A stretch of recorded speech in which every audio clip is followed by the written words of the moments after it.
What's up, podcast listeners? It's your host, Rafał Matuszewski, and this is another edition of the podcast in my car.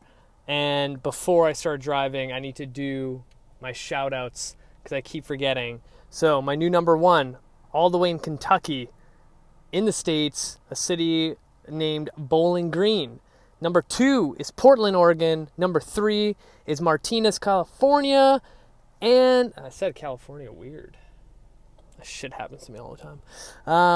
And then number 4, I'm going to do top 5. Number 4, city of Bloomsburg out in Pennsylvania. And number 5, the Villages in Florida.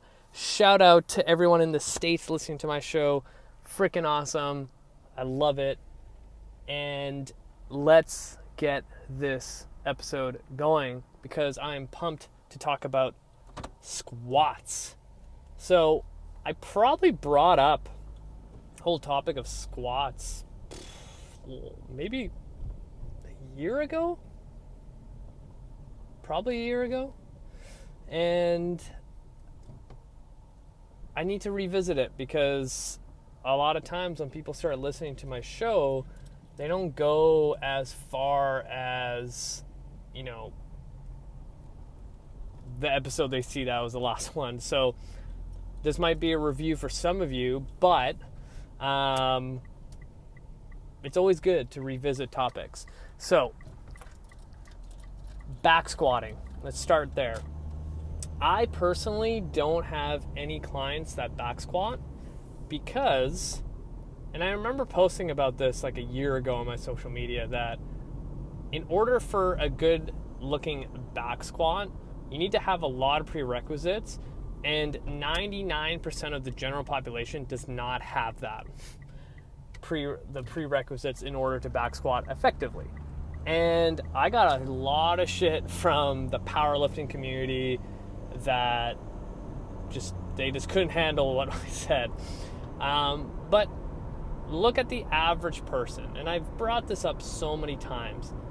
It's rare that they have good enough mechanics and the mobility within each joint in order to squat effectively, and then on top of that place a load on it.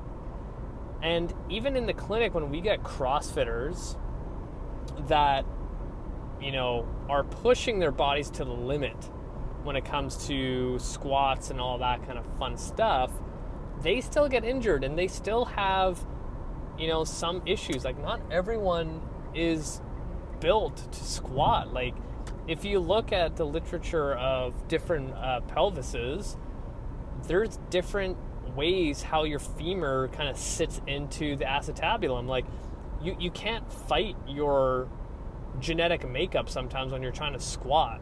So you have that in the very beginning.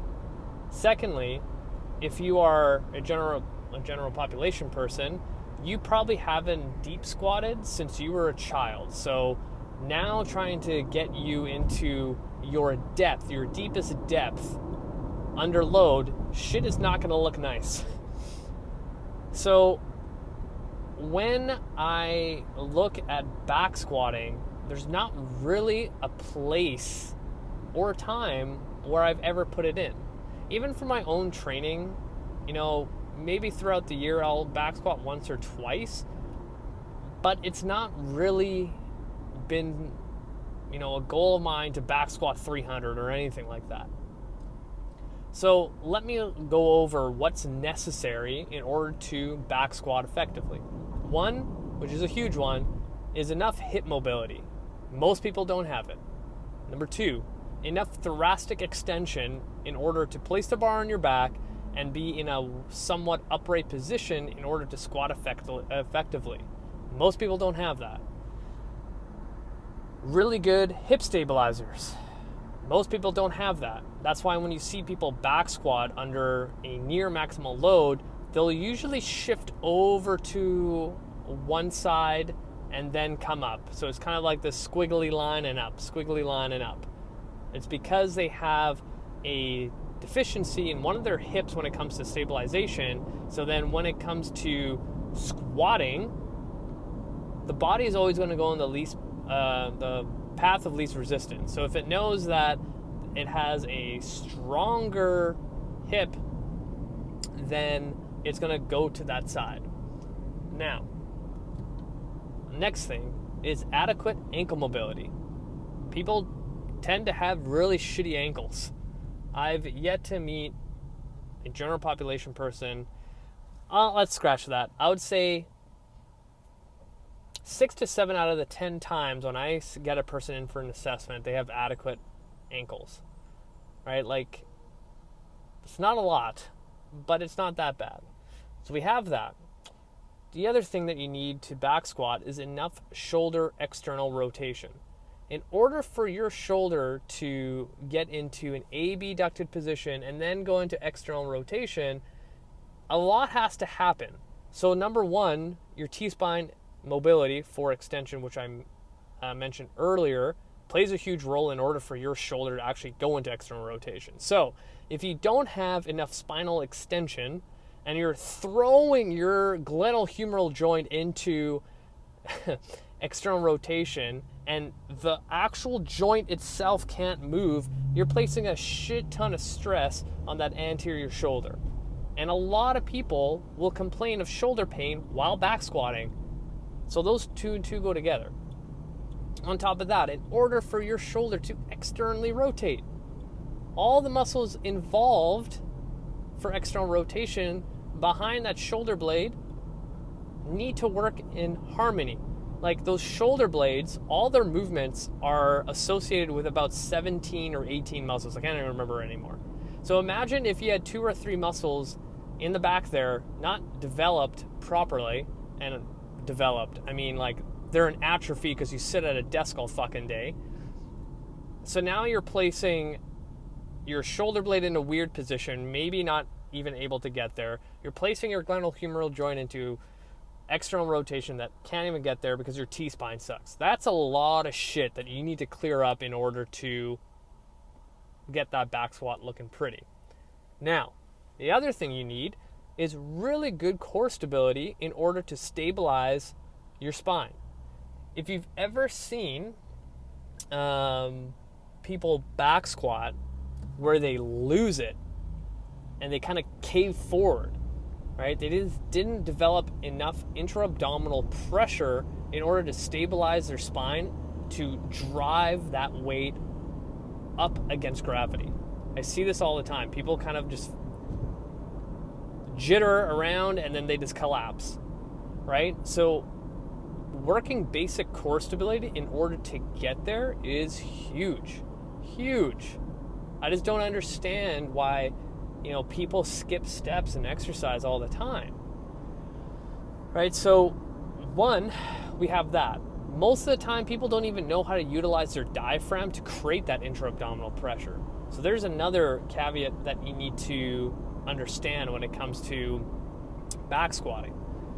All of this is required, and there's probably more. And I can get into like small details, like do you actually have enough tibial rotation, external rotation, to back squat? Probably not if your ankles and hips suck, right? Like if your joint, like your hip joint, your knee joint, your ankle joint, your shoulder joint, and thoracic joint don't move the way that they're designed, you placing a barbell with a weight on top of it, hoping for the best, is not going to work out well for you. Sure, you can get away with it, right? And I see this all the time in the clinic where people are pushing it hard in the gym. They're not so much injured. They just have some aches and pains, but they all kind of complain about the same thing, that their back squat's not going up, their deadlift's not going up, their bench press is not going up. And then I do an assessment, or I already know their history and background. I'm like, well, yeah, you don't have X, Y, and Z. Pick whatever thing I already brought up into the back squat that's necessary. So I tell them, like, you get to a certain point where you can cheat enough, and then you hit a plateau. And the only way for you to get past that plateau is to clear up all the shit that I've already brought up in this talk. And then they get all, like, defensive that, like, oh, no, that's not it. Like, I've been back squatting for years. And it's like, yeah, but your numbers have not been going up. So what do you want to do?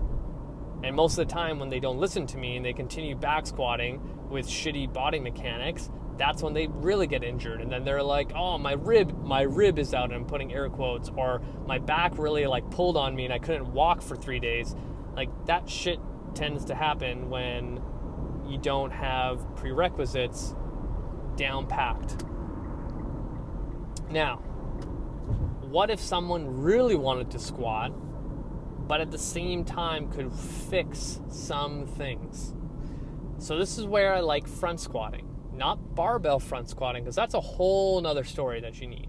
But placing a dumbbell in front of you, like a goblet position, is a great place to start, because with an anterior load, your body physically can't cheat as much as a back squat, right? You cheat with a goblet squat, you're going to end up just falling over. Now, a lot of people think, oh no, I'm not going to go to a goblet squat because it's too easy. Guaranteed, the strongest guy in your gym, or if you think that's you, or woman, if I placed a dumbbell in front of you that's 100 pounds, say that's the heaviest one that you got, and you back squat 185, whatever the fuck it is, and I tell you to squat down 4 seconds eccentrically, not just like 1, 2, 3, 4, or like 4 Mississippis down to your depth, wherever that is, and then tell you to hold it for 1 Mississippi at the bottom, and then explode up as hard as possible, and do that for 8 reps, please tell me that's easy. I dare you telling me that's easy, right? Like, it doesn't matter what, tool you use to squat.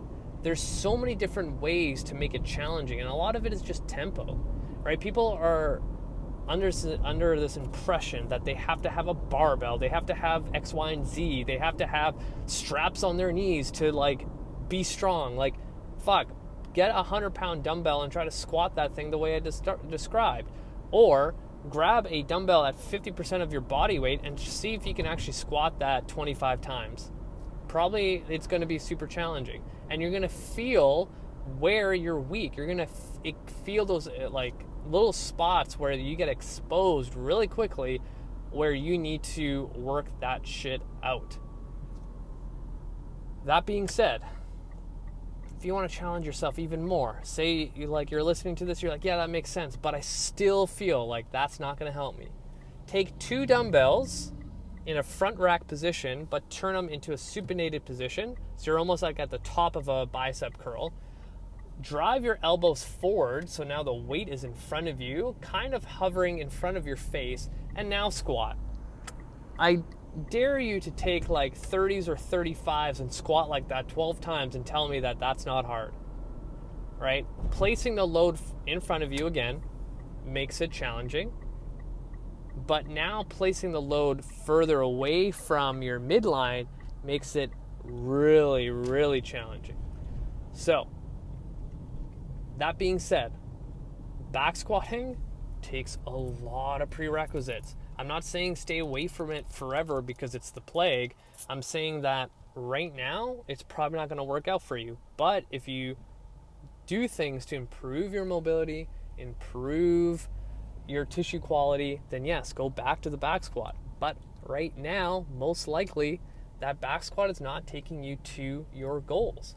You need to work on the small things, the foundations that make the back squat happen.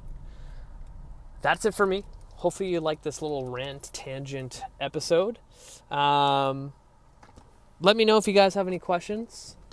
Hit the show notes. Add me on Facebook, Instagram, that whole fun stuff. Give me a 5-star review. Thank you for listening. To the people all over the world listening to my show, that is super awesome. Thank you. Until next time.